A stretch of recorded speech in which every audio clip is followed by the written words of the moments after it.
Charles G.D. Roberts was a Canadian poet and writer whose life we covered in episode 90. His Earth's Enigmas from 1896 is one of his earliest works, and we shall be reviewing it today. This collection consists of stories centered around Nova Scotia, most of them dealing with adventurous subjects, but there are some interesting fantastic stories, though the author is more concerned with domestic drama involving lumberjacks. The Perdu concerns a young man, Reuben Waugh, and his friend Celia, who spend all their time around the Perdu, a mysterious and supposedly haunted bog close by their village. At 17, he goes away in order to marry Celia, but when he returns 5 years later, he sees Celia's hand entangled in the Perdu as he walks by, but thinks nothing of it, assuming it's only a hallucination. But when he gets to her house, he is told she had been dead a while, having drowned in the Perdu. The Barn on the Marsh is a short anecdote of a young man who one day finds his neighbour hung in his barn. Years later, when in high spirits, he walks by the barn again at night, and there is the body of his dead neighbour yet again. When he comes closer, he sees it is only a farm implement,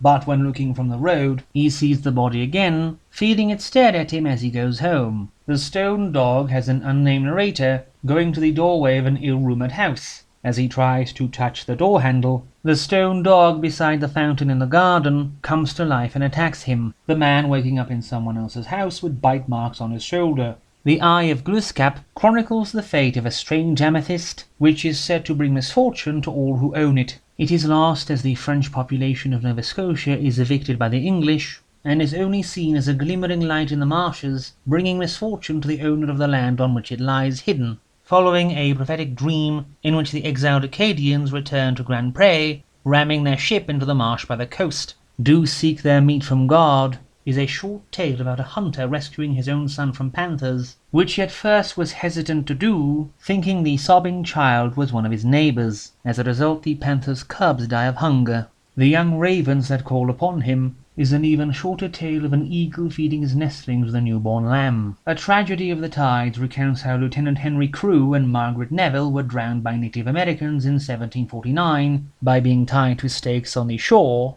and letting the tide do the rest. They were both found dead, the woman refusing to lift her head above the water, even though she could have easily survived, after she saw her lover drowned in front of her eyes. The remaining stories are mostly tales of lumberjacks or other local incidents. The 1903 version replaces 3 stories with new ones, but only the Hill of Chastisement is fantastic, a short vision of a man living in a cave doing penance, while pestered by laughing faces floating in the river. The only other notable addition is Stony Lonesome, because it has a grandfather intentionally injure himself to force his granddaughter to stay at their tiny village and never go to Boston like all her friends, and her giving up the dream of ever leaving her village for any amount of time at all is presented as a good thing, and I have issue with this manipulation being presented as some sort of selfless sacrifice. The stories are well written, but Roberts seems to focus on the rather mundane. He does excel at the gothic and supernatural, but barely seems to care for it, preferring stories of mills, lumberjacks, and petty squabbles in remote corners of Nova Scotia.